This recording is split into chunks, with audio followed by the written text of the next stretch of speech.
Especially ఇప్పుడు షాద్ నగర్ ఒక hot cup cake లా అమ్ముడుపోతున్నాయి. చుట్టుపక్కల షాద్ నగర్ చుట్టుపక్కల ప్లాట్స్ అన్ని అంటున్నారు. ఎందుకు అంత డిమాండ్ వచ్చింది షాద్ నగర్? అంటే మనకు షాద్ నగర్ చూసినట్టే తిమ్మాపూర్ నుంచి మొదలుకుంటే మనకు జడ్చర్ల వరకు కూడా అన్ని సెడ్జెస్ ఉన్నాయి. మన కనెక్టివిటీ సెడ్జెస్ ఉన్నాయి.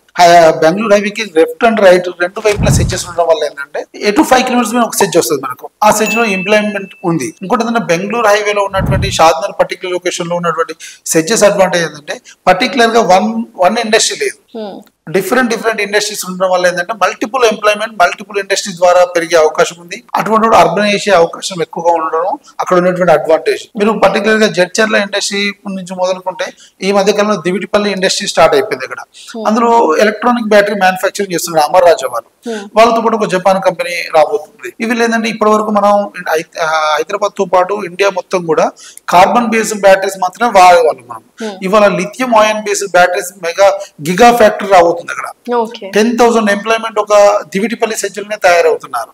దాంతో పాటు మనకు రాజాపూర్ కానీ పోలేపల్లి కానీ జడ్చర్ల సెంచరీ చూసినట్టయితే ఆల్రెడీ అరబిందో, రెడ్డిస్, హెట్రో లాంటి బిగ్గెస్ట్ కంపెనీస్ అన్ని కూడా అక్కడ ఉన్నాయి. ఇక్కడ ఉన్నటువంటి ఎంప్లాయ్ అంతా కూడా వైట్ కలర్ ఎంప్లాయ్మెంట్.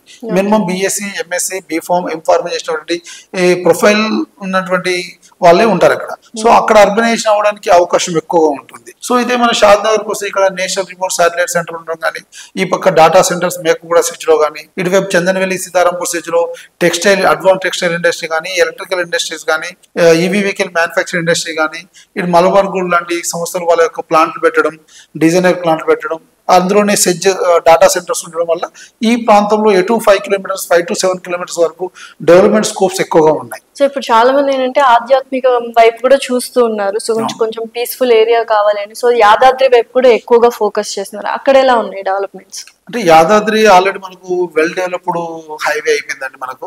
ఎందుకంటే వరంగల్ హైవే సినారియో డిఫరెంట్ గా ఉంటుంది.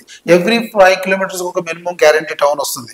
లైక్ గట్కేసర్ నుంచి చూసుకుంటే మనకు గట్కేసర్ దగ్గర కొండమడుగు వస్తుంది. కొండమడుగులో ఇవాళ AIIMS all India institute of medical science అనేది స్టార్ట్ అయిపోయింది. మనకు ఎయిమ్స్ అనేది ప్రతిష్టాత్మకంగా తీసుకొచ్చినటువంటి ప్రాజెక్ట్ మెడికల్ హబ్. అందులో హాస్పిటల్ ఉంది, రీసెర్చ్ సెంటర్ ఉంది, మెడికల్ కాలేజ్ ఉంది, పీజీ కాలేజ్ ఉంది, నర్సింగ్ కాలేజెస్ ఉన్నాయి. చాలా పెద్ద ఎడ్యుకేషన్ లో ఉంది. అంతే అడిగిన మనకు బీబీ నగర్ దాటిన 5 కిలోమీటర్స్ మనకు భువనగిరి వస్తుంది. భువనగిరి దాటిన 5 కిలోమీటర్స్ రాయగిరి నుంచి లెఫ్ట్ సైడ్ అయితే మనకి Yadagiri. Every 5 kilometres minimum urbanisation అనేది గ్యారంటీ అర్బనైజేషన్ ఉంది. దానివల్ల ఏముందంటే మనకు జనగాం వరకు కూడా డెవలప్మెంట్ అనేది ఈజీగా జరుగుతున్నటువంటి సిచ్యువేషన్ లో ఉంది. మనకు జనగాం ప్రాంతంలో 2 సెడ్జెస్ ఉన్నాయి. మనకు వచ్చేసి ఒకటి టెక్స్టైల్ హబ్ ఉంది, ఒకటి వచ్చేసి ప్లాస్టిక్ బేస్డ్ ఖనిజ సంపదటువంటి హబ్ ఒకటి రాబోతుంది. ఈ ఫార్మసిటీలో భాగంగా ఒక 1500 ఎకరాల్లో ఫార్మా హబ్ కూడా రాబోయే అవకాశం ఉంది మనకు జనగాం ప్రాంతంలో. సో ఈ రీజనల్ రింగ్ రోడ్ రాబోతోంది కాబట్టి ఇప్పటి నుంచే మనం ఆ చుట్టుపక్కల ప్లాట్స్ తీసుకోవడం బెటర్ అంటారా? అది 5 years కి అవుతుంది అంటున్నారు. మరి ఆ తర్వాత మనం తీసుకోవడం బెటర్ అంటారు? అంటే ఆ తర్వాత తీసుకోవచ్చు. బట్ ఏంటంటే ఇప్పుడున్న ప్రైస్ తో కంపేర్ చేస్తే 100 times పెరిగిపోతుంది. 100 times పెరిగిపోతుంది. No doubt. ఎందుకంటే మనందరికీ తెలిసిన విషయం ఏంటంటే ఔటర్ రింగ్ రోడ్ వేసినప్పుడు అనుకున్నాం ఏంటి సిటీకి ఇంత దూరం తీసుకొచ్చేస్తున్నారు, ఎవరు వస్తారు ఎవరు పోతున్నారు అనుకున్నాం. ఇవాళ ఓవరాల్ దాటిపోయిన తర్వాత టౌన్షిప్ కడుతున్నాం.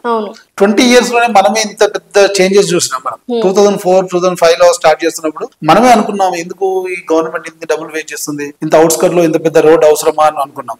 ఇవాళ ఆ రోడ్డే హైదరాబాద్ కు మణిహారం అయిపోయింది. అంతకుముందు 20-30 years బ్యాక్ ఎల్బీ నగర్ నుంచి చూసుకుంటే Hyderabad inner outer ring road వేశారు. అప్పుడు కూడా అనుకున్నాం ఎందుకు అవుట్స్కట్ లో చిన్న చిన్న ఫ్యాక్టరీస్ కోసం ఎందుకు రోడ్ వేస్తున్నారు. ఇవాళ ఆ రోడ్ ఇన్నర్ సిటీ అయిపోయింది. అవుటర్ రింగ్ రోడ్ కూడా ఇన్నర్ సిటీ అయ్యే అవకాశం ఉంది. ఇప్పుడు రీజనల్ రింగ్ రోడ్ అనేది ఇంకా డెఫినెట్ గా మనం చేసే ఇన్వెస్ట్మెంట్ మనం ఒక టైం బాండ్ పెట్టుకోవాలి.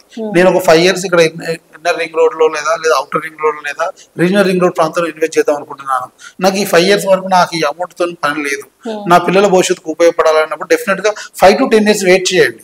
మనం ఏం చేస్తున్నాం అంటే లాస్ట్ 5 years బ్యాక్ ఇన్వెస్ట్ చేశాను, ఇప్పుడు ఇన్వెస్ట్మెంట్ రిటర్న్స్ వచ్చే టైం స్టార్ట్ అయింది, ఇప్పుడు అమ్మేస్తున్నాం మనం. ఇప్పుడు రిటర్న్స్ ఉంచేయాలంటారు ఒక ప్లాట్ కొంటే బేసిక్ గా హైదరాబాద్ లిమిట్స్ లో అంటే మినిమం 5 years వెయిట్ చేయమంటారు. ఎందుకంటే మనం చేసినటువంటి ఇన్వెస్ట్మెంట్ మనం చూస్తున్నటువంటి లొకాలిటీ ఎక్కడుందో తెలియదు కదా అందరు చేసే ఇన్వెస్ట్మెంట్. ఫర్ ఎగ్జాంపుల్ నేను హైవే పక్కన కొనుక్కున్నాను, డెఫినెట్ గా అది ఎప్పుడున్నా డెవలప్ అవుతుంది. నీ ఇవాళ కూడా రేపు అమ్మినా కూడా నాకు 500 ప్రాఫిట్ వస్తుంది. అలాగే అందరం హైవే పక్కన కొనుక్కోలేము కదా.